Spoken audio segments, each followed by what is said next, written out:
कर्जत जामखेडमध्ये रोहित पवार यांना भाजपनं धक्का दिलेला आहे। पवारांच्या राष्ट्रवादीच्या पदाधिकाऱ्यांचा भाजपात पक्षप्रवेश होणार आहे। माजी नगरसेवक, सरपंच, उपसरपंचांचा देखील पक्षप्रवेश होणार असल्याचं कळतंय। त्यामुळे कर्जत आणि जामखेड या ठिकाणी रोहित पवार यांना भाजपचा मोठा धक्का मानला जातोय। पवारांच्या राष्ट्रवादीचे पदाधिकारी हे भाजपात पक्षप्रवेश करतायत। त्यामुळे कर्जत जामखेडमध्ये भाजपचा रोहित पवार यांना मोठा धक्का आहे। भाजपकडून सरचिटणीस पदाच्या नियुक्त्या जाहीर करण्यात आलेल्या आहेत। मुंबई पालिका निवडणुकीच्या तोंडावरती नियुक्त्या जाहीर करण्यात आल्याची माहिती आहे। राजेश शिरवडकर, गणेश खणकर, आचार्य पवन त्रिपाठी आणि श्वेता परुळकर यांना संधी देण्यात आली आहे। मुंबई अध्यक्ष अमित साटम यांच्याकडून अधिकृतपणे घोषणा करण्यात आलेली आहे।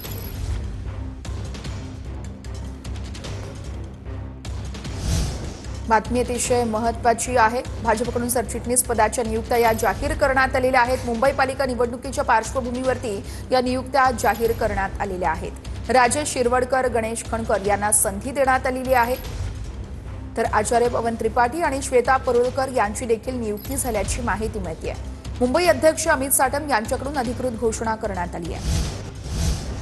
धाराशिवमध्ये जामिनावर सुटलेले माजी नगराध्यक्षांचा भाजपात प्रवेश आहे। संतोष कदम आणि चंद्रकांत कनेंचा भाजपमध्ये पक्षप्रवेश झालेला आहे। तुळजापूरमधील ड्रग्ज तस्करी प्रकरणी कदम आणि कने जामिनावर बाहेर होते। निकाल लागेपर्यंत धाराशिव तहसील हद्दीत येण्यास दोघांवर देखील बंदी आहे। सुरुवातीला सांगितलं की स्थानिक पातळीवर जे काही निर्णय होतील त्याला मान्यता देण्याचं प्रदेशाध्यक्षांनी सांगितलंच आहे। त्याच्यामुळे आज त्याच्यावर मी काही प्रतिक्रिया द्यावं असं काही नाही। नाना, तुळजापूर ड्रग्ज प्रकरणातले जे आरोपी आहेत त्यांचा भाजपमध्ये पक्षप्रवेश झाला अशी बातमी समोर येते। या सगळ्या प्रकरणासंदर्भात आता बारामतीच्या खासदार आहेत सुप्रिया सुळे यांनी मुख्यमंत्र्यांना पत्र लिहून या सगळ्या संदर्भातला जाब विचारला।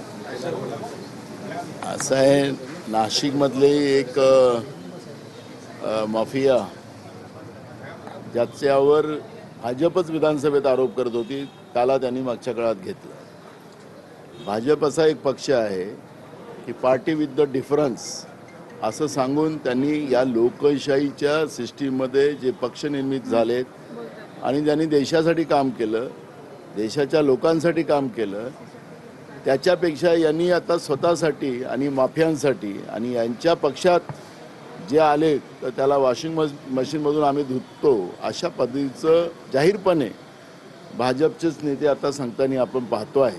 तर हा पार्टी विथ द डिफरन्स जो आहे भाजपचा, त्यांचे सांगायचे दात आणि खायचे दात काय आहेत हे लोकांना आता कळलेलं आहे।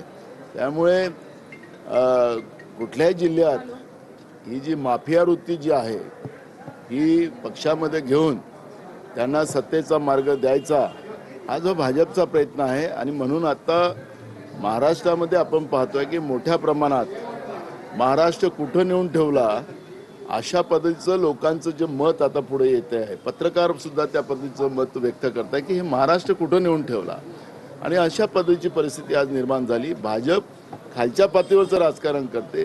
बातमी आपण पाहूयात। छत्रपती संभाजीनगर ते पुणे महामार्गाचा मॅप प्रसिद्ध होण्याआधीच व्हायरल झालेला आहे। नकाशा जाहीर होण्याआधीच धनदांडग्यांच्या हाती परिसरातल्या जमिनी खरेदी करण्यासाठी व्यावसायिकांची या ठिकाणी लगबग सुरू आहे।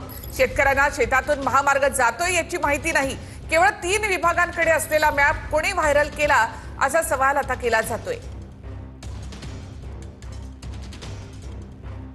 तर छत्रपती संभाजीनगर ते पुणे महामार्गाचा मॅप प्रसिद्ध होण्याच्या आधीच व्हायरल झालाय।